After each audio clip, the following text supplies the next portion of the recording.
Permisi, selamat pagi Mbak. Oke, Sesuai dengan janji saya kemarin, sekarang kita ketemu lagi ya.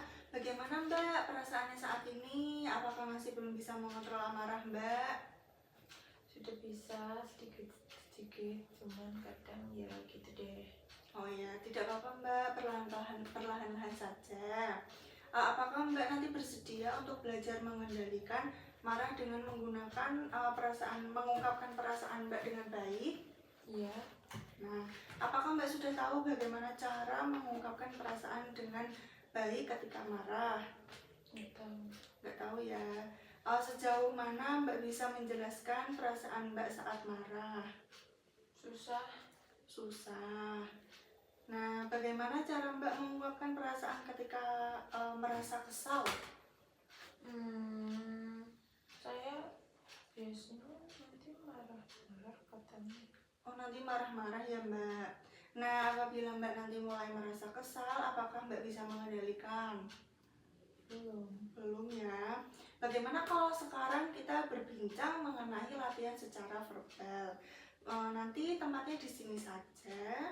Nanti untuk waktunya kurang lebih 15 menit ya, sama seperti kemarin. Apakah Mbak bersedia? Iya, Baik, saya mulai ya Mbak. Latihan ini mencegah marah dengan mengungkapkan marah secara verbal. Itu artinya menyampaikan perasaan marah dengan kata-kata, bukan dengan tindakan yang bisa melukai diri Mbak atau orang lain. Nah, Mbak bisa mengeluarkan rasa marah tanpa kekerasan fisik, mencegah marah yang menumpuk dan meledak. Selain itu, orang lain jadi memahami apa alasan kita marah serta tetap mempertahankan hubungan yang baik dengan orang lain. Jadi kita tetap bisa berhubungan baik dengan orang lain, tidak melukai diri sendiri dan orang lain gitu. Nah, Mbak bisa mempersiapkan diri dan bersikap tenang ya Mbak. Mbak tenang saja, relax di sini. Saya nanti akan bantu ya Mbak. iya. Nah, sekarang kita lakukan cara bicara yang baik untuk mencegah marah. Nah, nanti kalau Mbak marahnya itu udah keluar, nanti bisa napas dalam seperti kemarin ya Mbak. Kalau sudah merasa lega, nanti kita perlu ada 3 cara.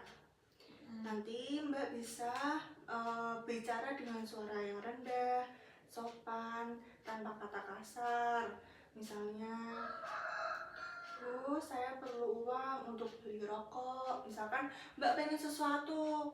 Nah, tapi tuh Mbak tuh cara mengungkapkannya kayak masih kesel, kayak masih marah-marah sama ibunya gitu kan, mau minta sesuatu.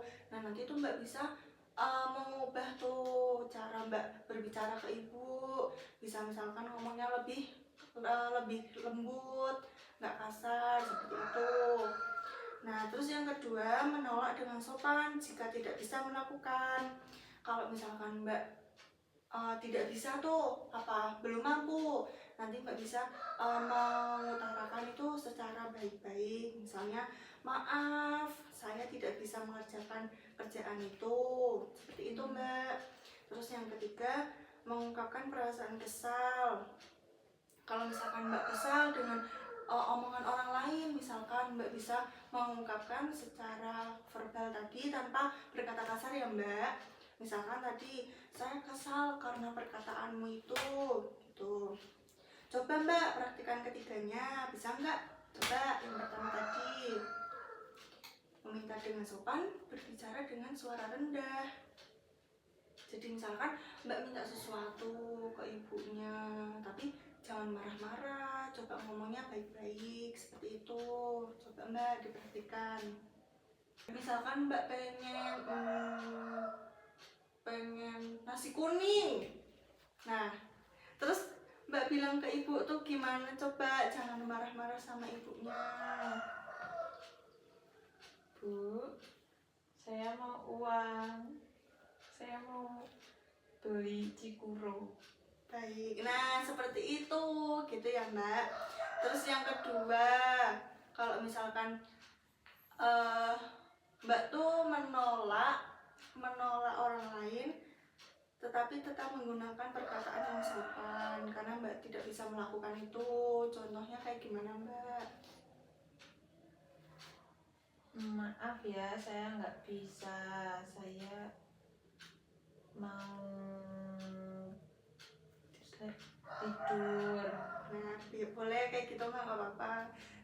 ketiga, Mbak bisa mengungkapkan perasaan kesal tapi tetap dengan perkataan yang sopan. Kayak gitu ya. Bagus sekali Mbak, sudah mau mencoba, sudah mau mengungkapkan.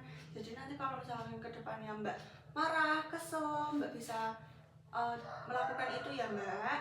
Ya. Nah, bagaimana Mbak perasaan Mbak setelah kita latihan secara verbal? Jadi lebih lega karena bisa mengutarakan isi hati saya kalau saya nggak mau. Oh iya benar.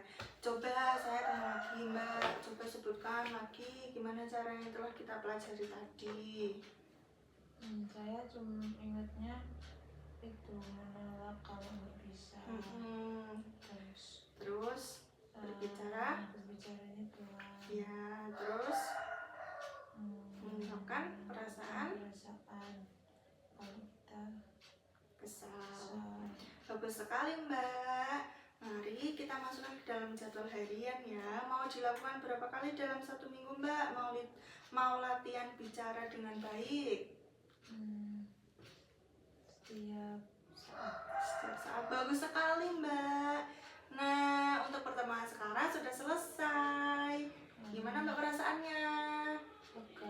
Lega ya, baik. Nanti untuk pertemuan selanjutnya mengontrol marah dengan cara spiritual di pertemuan selanjutnya. Nah, nanti untuk selanjutnya di tempat ini lagi ya Mbak, nanti kurang lebih 15 menit juga. Nanti kita akan membicarakan cara lain untuk mengatasi rasa marah dengan cara beribadah. Apakah Mbak setuju? Setuju ya. Baik, kalau begitu apakah ada pertanyaan Mbak? Tidak ada. Belum. Baik. Terima kasih ya Mbak sudah mau bekerja sama dengan saya. Kalau begitu saya izin kembali ke ruangan. Selamat beristirahat.